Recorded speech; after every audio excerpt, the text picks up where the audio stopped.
I was alone in the compartment.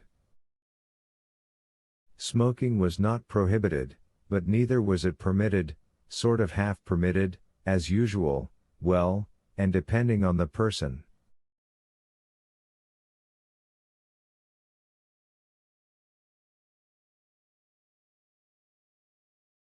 The windows open. Suddenly, just before the whistle, two ladies with a lapdog place themselves just opposite me, latecomers. One is most magnificently dressed in light blue, the other more modestly, in black silk with a pelerine.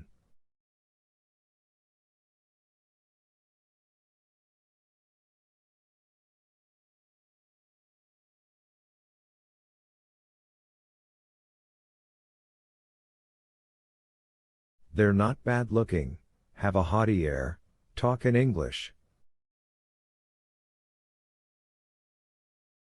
I, of course, just sit there smoking. That is, I did have a thought, but nevertheless, since the window's open, I go on smoking out the window.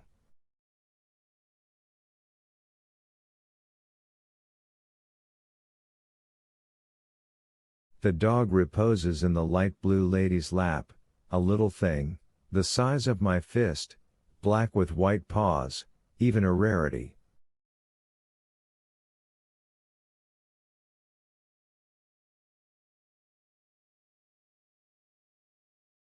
Silver collar with a motto. I just sit there. Only I noticed that the ladies seemed to be angry, about the cigar. Of course.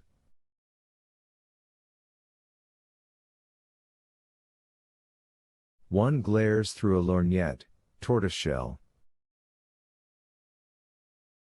Again I just sit there, because they don't say anything.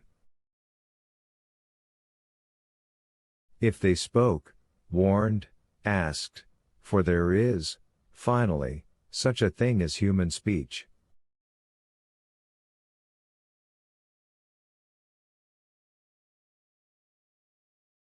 But they're silent, suddenly, without any warning, I tell you, without the slightest warning, as if she'd taken leave of her senses, the light blue one snatches the cigar from my hand and throws it out the window.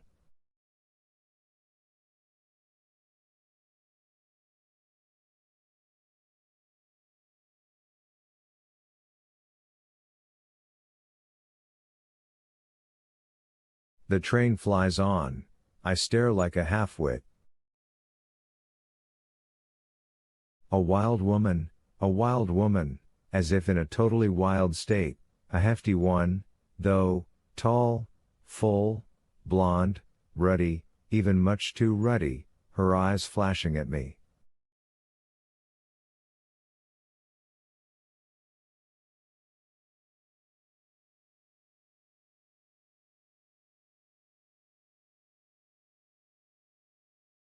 Without saying a word, with extraordinary politeness, with the most perfect politeness, with the most, so to speak, refined politeness, I reach out for the dog with two fingers, take it delicately by the scruff at something new of the neck, and whisk it out the window in the wake of my cigar.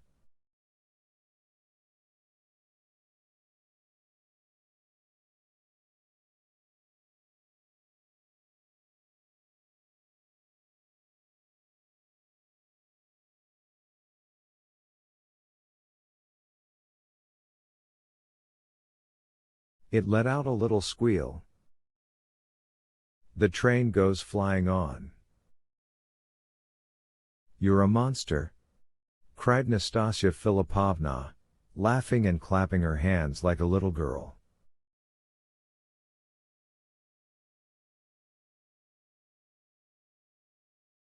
Bravo, bravo, shouted Ferdishchenko. Tin, for whom the general's appearance was also extremely disagreeable, smiled as well, even Kolya laughed and also shouted, bravo. And I'm right, 3 times right. The triumphant general went on heatedly. Because if cigars are prohibited on trains, dogs are all the more so.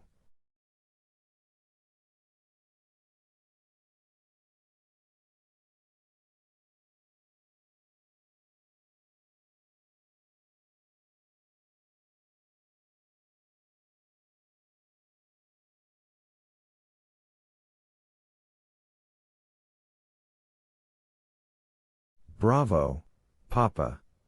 Kolya cried delightedly. Splendid!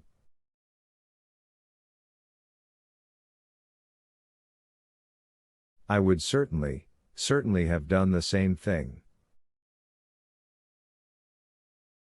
And what about the lady? Nastasia Philippovna went on questioning impatiently.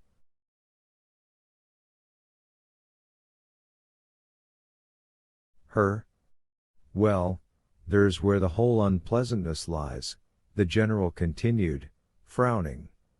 Without saying a word and without the slightest warning, she whacked me on the cheek.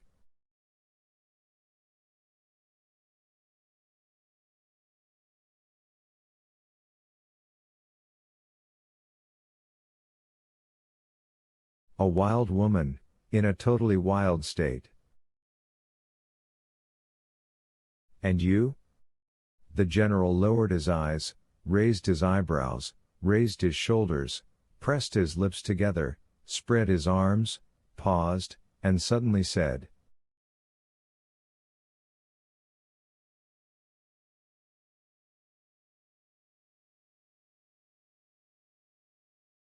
I got carried away. And painfully? Painfully?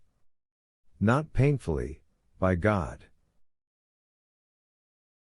There was a scandal, but it wasn't painful.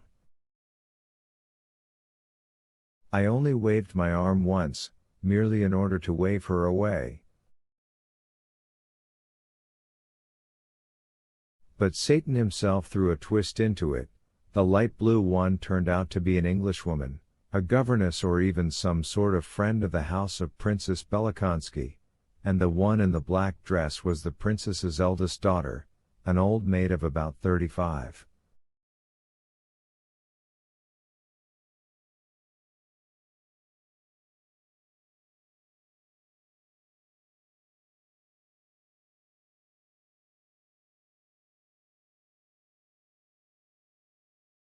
And we all know the relations between Mrs. Epanchin and the house of the Belokonskys.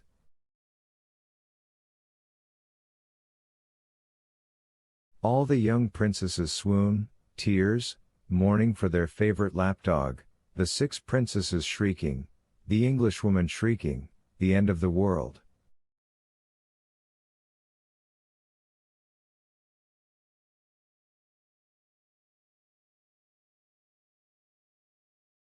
Well, of course, I went with my repentance, asked forgiveness, wrote a letter, was not received, neither me nor my letter, then a quarrel with Epanchin, expulsion, banishment.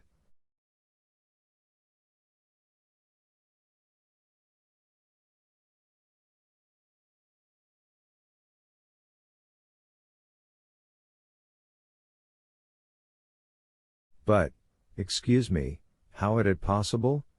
Nastasia Philippovna suddenly asked. 5 or 6 days ago in the Independence, I always read the Independence, I read exactly the same story.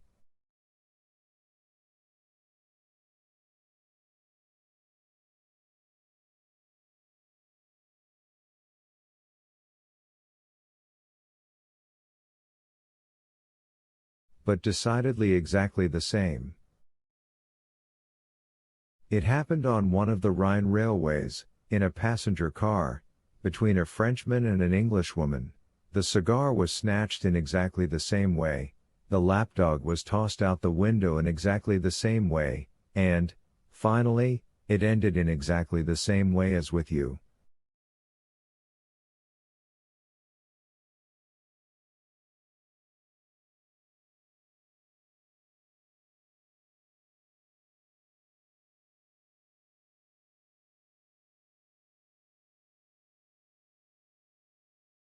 The dress was even light blue. The general blushed terribly. Kolya also blushed and clutched his head with his hands. Tin quickly turned away.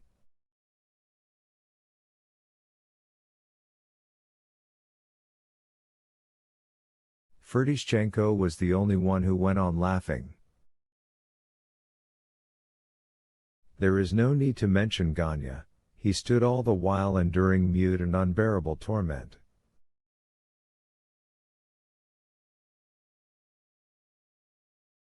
I assure you, the general mumbled, that exactly the same thing happened to me.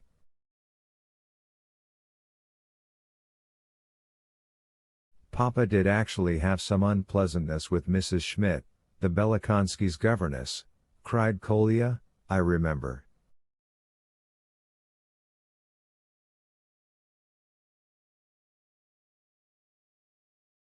So? The very same? One and the same story at two ends of Europe and the very same in all details, including the light blue dress. The merciless Nastasia Filipovna insisted. I'll send you the Independence Belgi.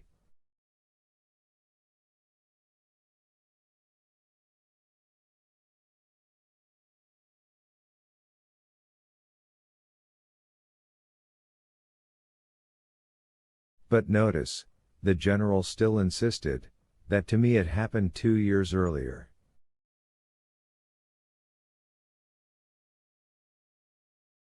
Ah, maybe that's it. Nastasia Filipovna laughed as if in hysterics. Papa, I beg you to step out for a word or two, Ganya said in a trembling, tormented voice, mechanically seizing his father by the shoulder.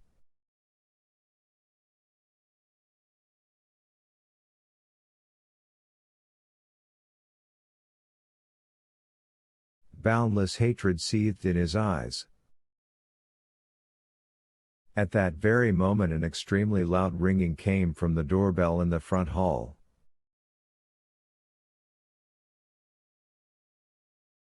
Such ringing might have torn the bell off,